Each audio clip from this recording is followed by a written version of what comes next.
Hello, ladies and gentlemen. I am the Omniviewer, and today is a very special birthday. No, actually, it's not mine, but good guess. Today, December 18th, is actually the birthday of world-famous author Michael Moorcock. Yeah, go ahead, laugh at his last name like I know you want to, but while you're laughing, remember that you will never have the same level of impact on popular culture as he has had. Not only did he basically write one of the earliest works of steampunk, but he also was responsible for— "Oh, no you don't, sir. I cannot allow such injustice to pass." Ah, Sir Adam Lexington. How nice of you to interrupt me while I'm doing a video. Don't you turn this back on me, Master Omniviewer. You are going to gloss over the Nomad of the Time Streams trilogy without giving it its due credit. And as your resident steampunk expert, I cannot allow such a thing to happen. Well, there's not much I can say about the books yet. I'm still in the middle of reading this series.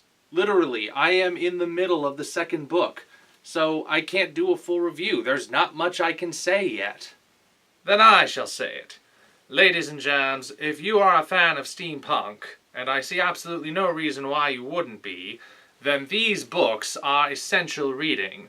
All of what you know about steampunk, from the airship to the reinvention of modern vehicles through a neo-Victorian lens, can be traced back to here.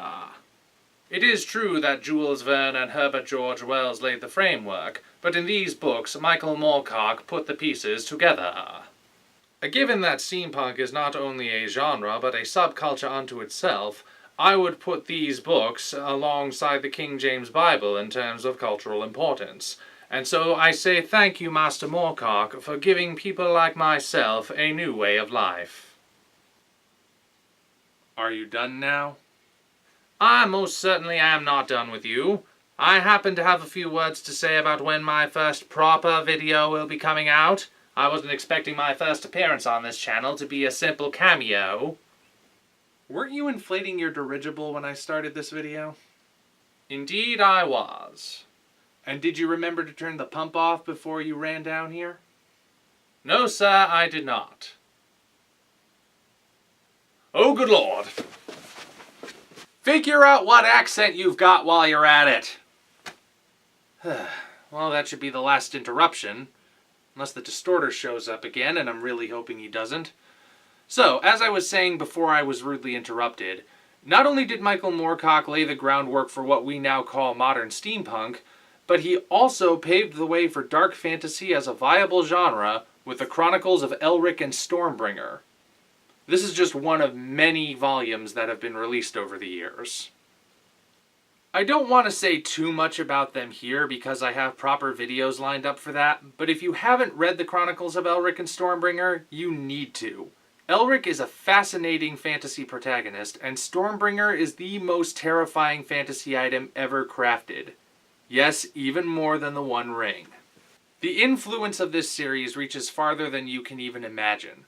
Game of Thrones is basically a series where every character has Elric's morality, which should tell you all you need to know about what the stories are like. For you anime fans, the last names of Edward and Alphonse from Fullmetal Alchemist obviously come from this character. There have been entire rock albums devoted to this series.